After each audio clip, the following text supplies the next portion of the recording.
Voici l'histoire d'une première mondiale qui voit le jour en 2017. Elle est le fruit d'une rencontre presque improbable entre Ceris, premier groupe indépendant français sur le marché de la sécurité des biens et des personnes, et Isabelle Fromentin, infirmière à l'Institut Curie.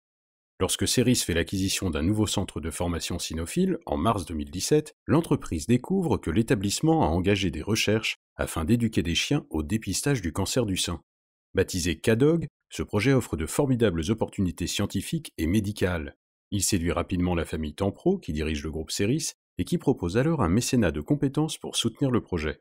Reste à savoir si les deux chiens au centre de l'expérimentation seront capables de reconnaître de manière fiable la signature olfactive d'une tumeur. L'aventure est prometteuse, mais à ce stade, le projet CADOG n'est encore qu'une idée et tout reste à prouver.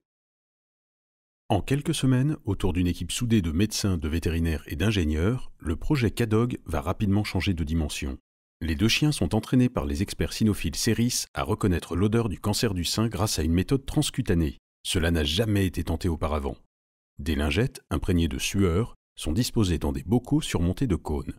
Les deux chiens doivent être capables de faire la différence entre un échantillon positif et un échantillon négatif.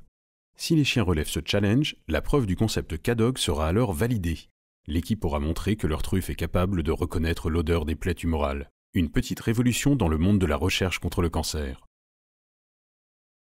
Les tests s'enchaînent. En 6 mois, les résultats sont là. Plus de 90% de réussite d'identification de l'odeur du cancer par les chiens.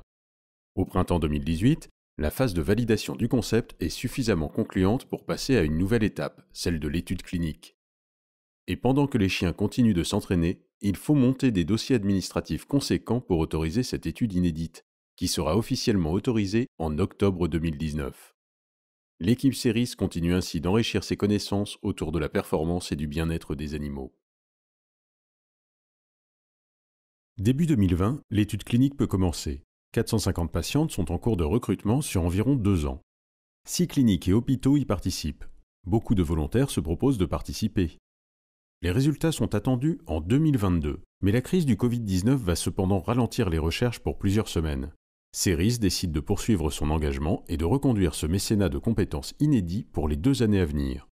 La finalité de cette étude, si elle est concluante, sera de proposer cette technique en prétest du dépistage du cancer du sein dans les pays et pour les personnes à faible accès aux soins.